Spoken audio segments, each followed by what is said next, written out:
So this afternoon I'd like to give everyone more details about the officer-involved shooting this past Saturday in the 1700 block of West William Cannon Drive. I'd also like to start by giving Mr. Danny Palomino's family my condolences. His life mattered, he was loved, and anytime a life is lost, and certainly in an officer-involved shooting, it is something that's it's a tragic event for sure. And though this was a difficult incident, our officers did an admirable job. You think about responding to numerous 911 calls with a person with a gun, a person pointing a gun, and feeling a sense of getting there and not even waiting for backup, of getting there and feeling like he had to do something right away. So at this point, and I'd also like to thank our public safety partners, Austin, Travis County EMS, and the Austin Fire Department as always. And also appreciate the community who has come forward with video and again, listening to all these 911 calls. A lot of people around the scene. This was a very busy area. We're talking 9:50 in the morning. So you imagine on a Saturday, a quite crowded area. So I want to thank the community members who assisted and came forward with information. And so now we're going to go over events of the morning. So this is a map here. West William Cannon runs east and west, and this incident happened on the north curb. Okay. We're going to start with 3 911 calls, and again, there were multiple calls, but these are 3 calls from there. The second call is about 3 minutes in length, but I think it lays out, these 3 calls lay out the scenario for you. So we'll start with call 1. I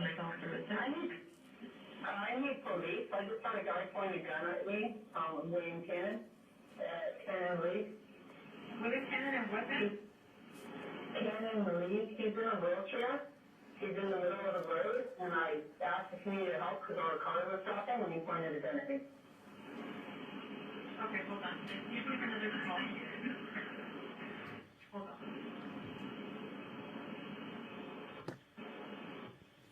And you said he was in a wheelchair, right? Yes.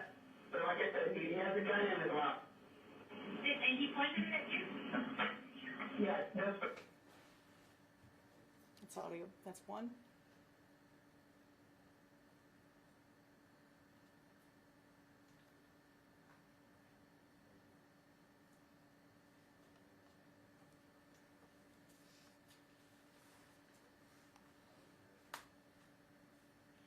Austin 911, do you need police, fire, EMS, or mental health services?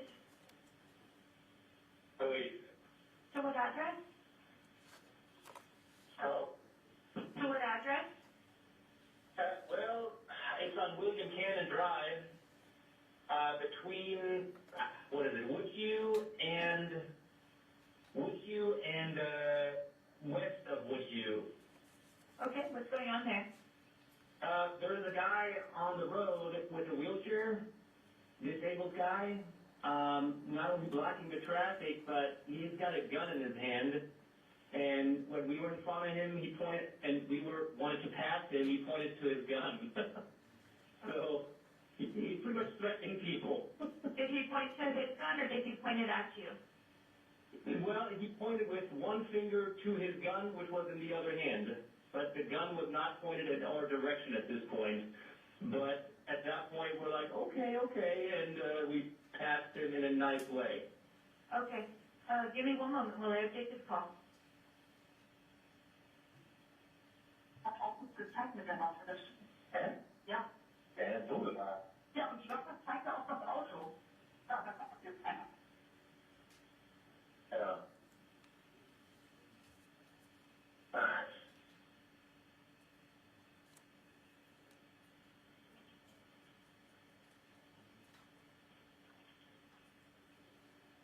Do you know what kind of gun it was? Oh. Was it a handgun, pistol? Yes, it looks like a handgun, looks like a Glock to me.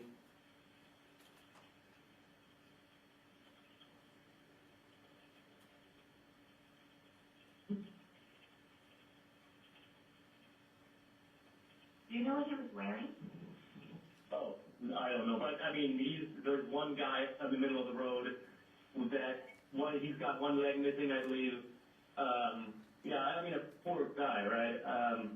But yeah, I mean, pointing a gun at, I mean, halfway to us, I mean, like I said, right, we're kind of in between pointing it to us and not.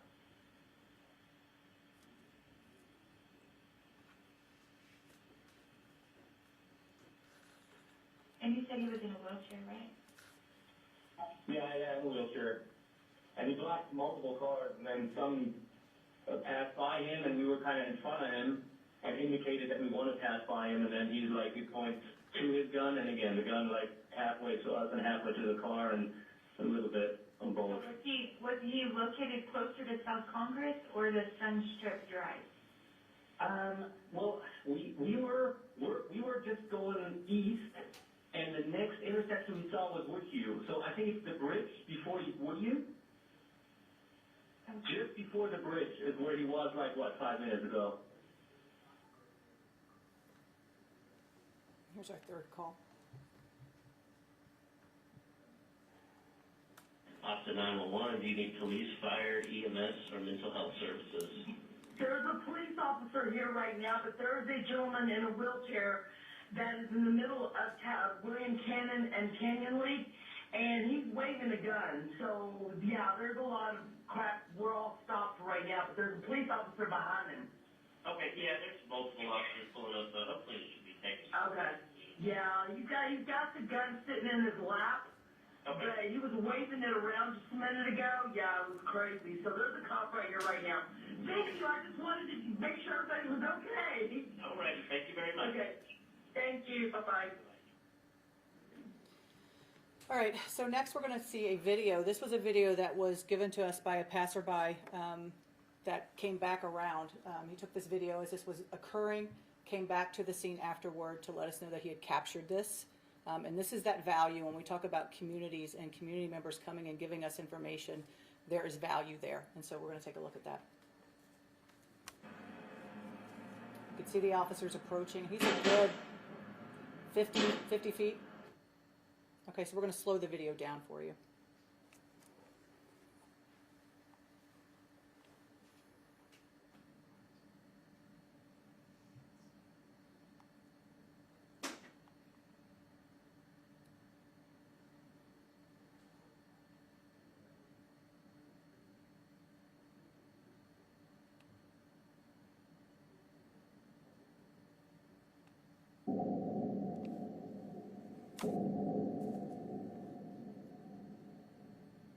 This is at the point you can see the gun in his hand being raised.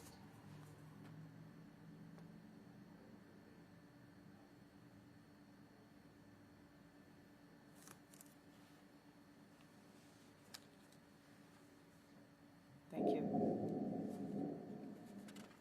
I'm also going to show you some still photos from that.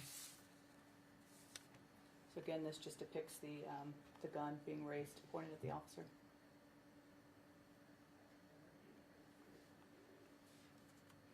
All right, next you're going to see body-worn camera video from Officer Jackson.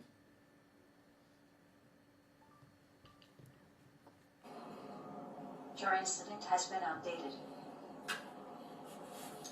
Your incident has been updated. I got eyes on.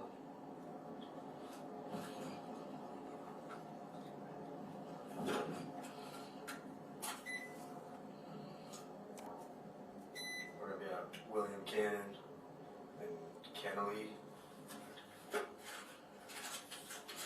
Your incident has been updated. Your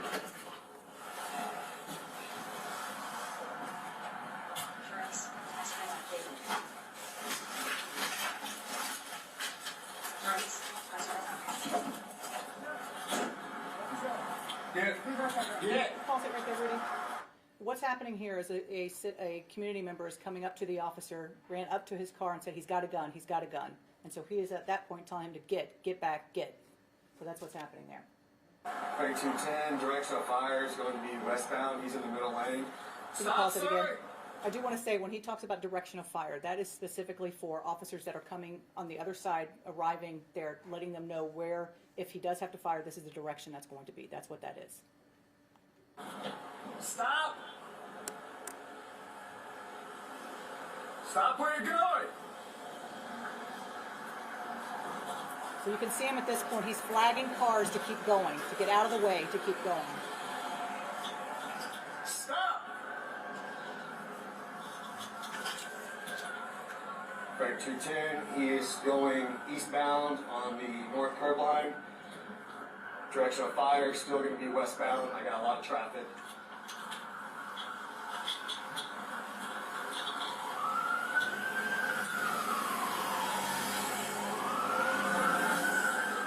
There is what appears to be a black pistol in the middle of his lap. He tried covering it up when he saw me.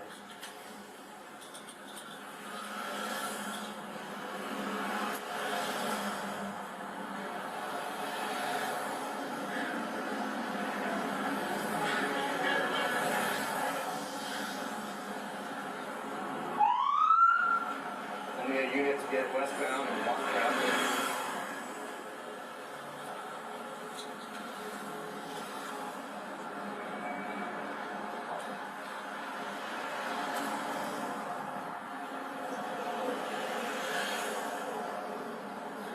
Stop! Put your hands up! Put your hands up! Put your hands up!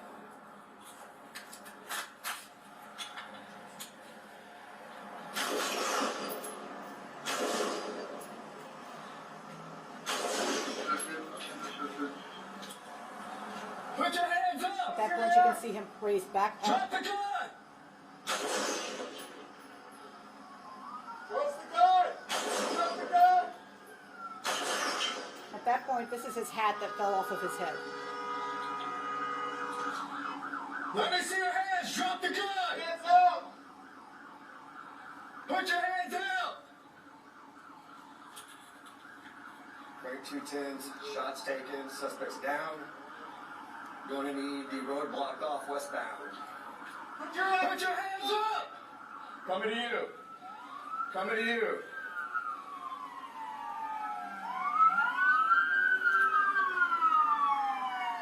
Put your hands up!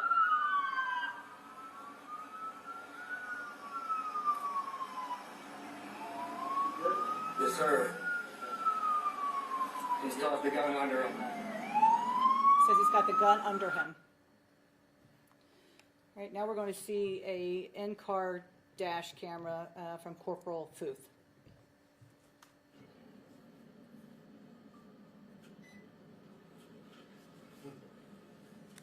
Has been updated.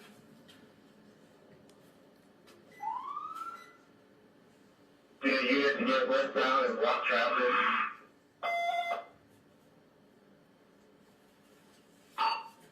We need a unit to block westbound traffic at Woodhue.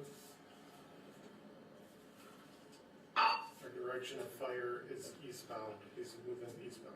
So you can see, pause that, Rudy. You can see at this point, he turns, so he's going away from the officer. The officer's following him, giving commands, stop, stop.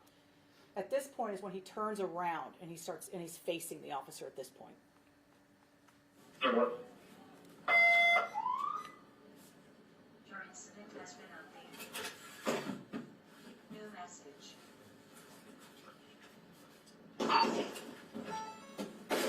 O&A. I'll treat assistance.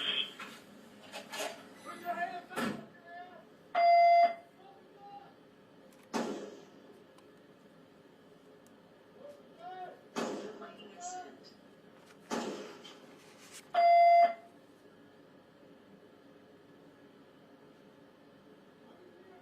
Your incident has been updated.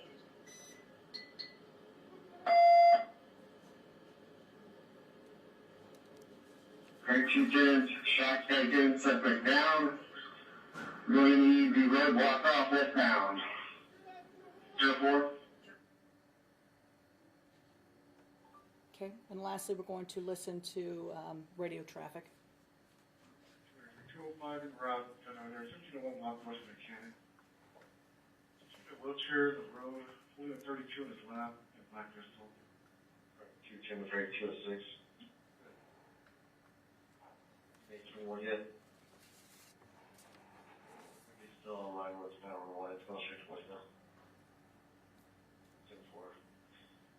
Rate 210 dispatch. Can you 280 calls. Subject in the eastbound lane before bridge between Menchaca.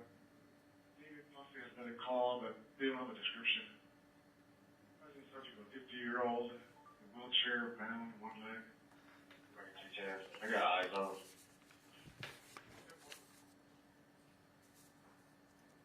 Still here. We're gonna be at William Cannon and Canoe.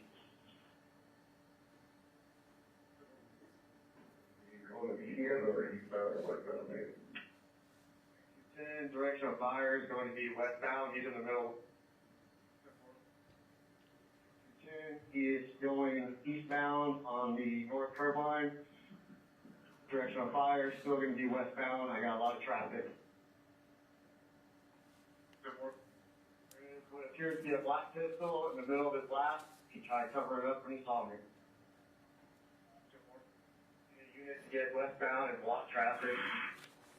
We need a unit to block westbound traffic at Woodview. Direction of fire is eastbound. He's moving eastbound. Point A. Street assistance. 210, shots taken, suspect down.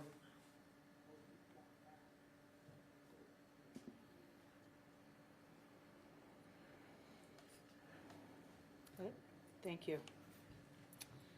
Okay, so again, Austin PD started receiving 911 calls around 9:50 in the morning after multiple calls.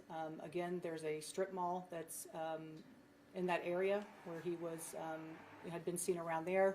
Again, waving the gun, pointing the gun. So again, several 911 calls. Officer Jackson responded, and again, not understanding that he could not wait for backup, that this could be potentially a very a deadly situation for innocent people in the area. So he gets there, exits his car.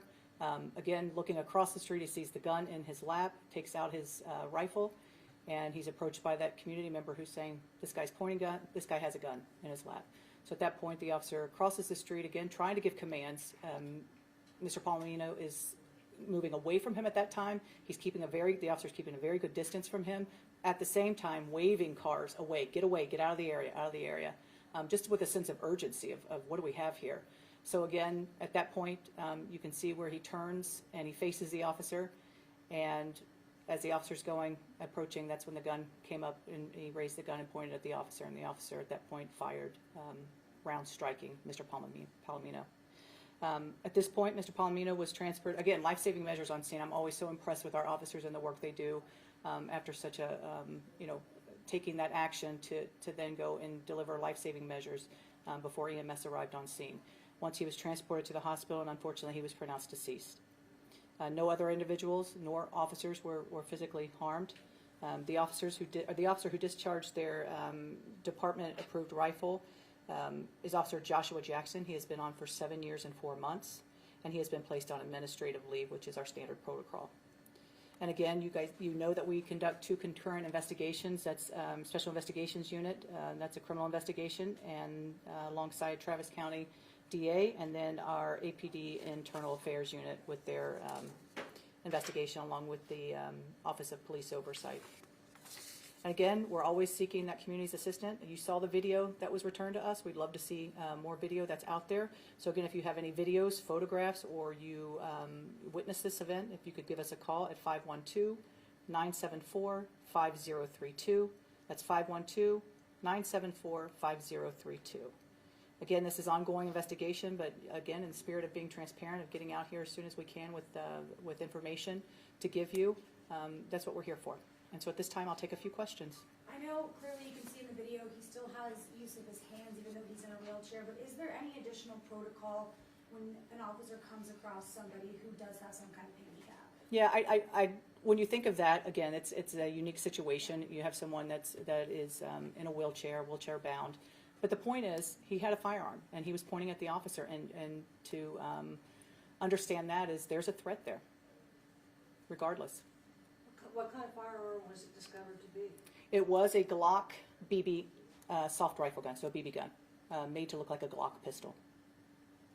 That's the danger with these guns, and unfortunately, these are easily bought. online, and to an eye. I mean, you know, I've been in law enforcement for 33 years. I looked at the picture of this and I couldn't tell a difference at that point. I mean, it's really hard and it's very challenging. What do we know about this person? Is there any criminal history, mental health issues? Yeah, so I believe he's 45 years old, from Austin. He has suffered from some mental health episodes in his life, unfortunately. You touched on it a little bit, but the actions by the officer to wave the cars out of the way, talk about the importance of that in a situation that could have... Yeah, I think that's kind of shows the urgency of it instead of waiting. You know, ideally, it's great for officers to meet up, to come up with a plan, to have some supervisors on scene. That's ideal. But to have someone come, you know, he's hearing the radio traffic, multiple calls. He's getting there. He's there. There is an obligation there as law enforcement. And when you think about the oath that we take, that's it, is going in when everyone else is trying to get away. That's what we do. So he came. He understood that he may be the only one there at that time, but he's going to go take action. And he's going to address it, and that's exactly what he did. We'll take one last question. What is the next step for the officer involved in this shooting? So they are on administrative leave, and that's our standard protocol there. Thank you. Thank you, Can guys. you say if there was a motive? Have y'all found a motive for why the guy was out there? No, I think he's someone that's familiar with that area. I think people had talked about seeing him in that area, you know, for multiple months, maybe years that he had been there. So again, he had some mental health background. So what a motive was, I'm not sure. Was he homeless? I don't know what his housing status was. Thanks, everyone. Thank you. Thank you.